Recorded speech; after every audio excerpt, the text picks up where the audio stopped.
Quels sont les pouvoirs et les rôles des actionnaires? Quels sont leurs devoirs et obligations? Quelle est leur responsabilité? Tout d'abord, rappelons que les actionnaires peuvent être autant une personne physique qu'une personne morale. Ils ne sont pas les propriétaires des biens de la société par action, mais plutôt des pourvoyeurs de capitaux, propriétaires d'une part du capital sous forme d'une ou plusieurs actions. Les actionnaires n'ont pas de pouvoir d'administration ni de gestion de la société par action. Ils n'ont donc pas de contrôle direct sur la société.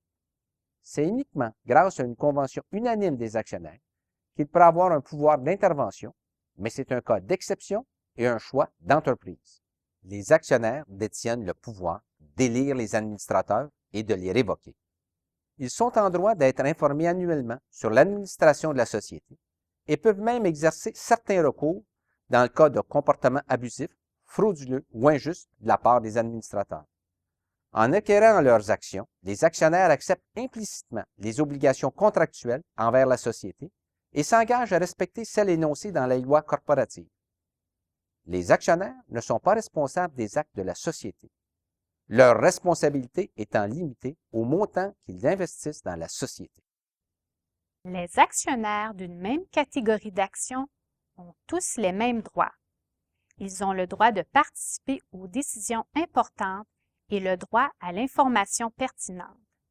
Ils jouissent aussi, selon la catégorie d'actions qu'ils détiennent, des droits de base suivants: le droit de vote, le droit de se partager le reliquat des biens de la société lors de sa dissolution et le droit de participer dans les biens, profits et surplus d'actifs de la société et, à cette fin, de recevoir tout dividende déclaré par la société. Rappelons que ces droits peuvent être séparés en créant diverses catégories d'actions et que c'est par le biais des assemblées d'actionnaires annuelles ou extraordinaires qu'ils pourront se prévaloir de leurs droits fondamentaux.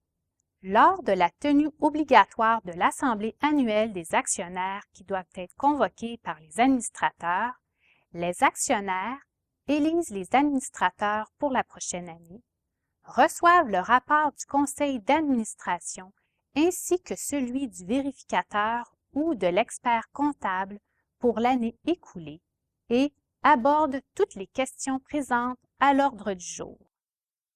Les lois corporatives exigent que les assemblées annuelles des actionnaires soient tenues dans les 18 mois de la constitution de la société et par la suite dans les 15 mois suivant la précédente.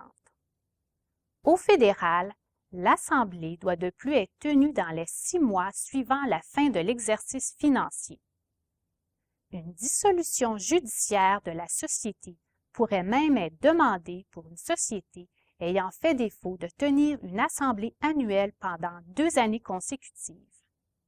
Il est aussi possible de tenir une assemblée extraordinaire des actionnaires pour un motif particulier nécessitant leur approbation ou qu'un vote aux 2/3 des voix soit requis. Nous espérons que ces quelques informations vous seront utiles.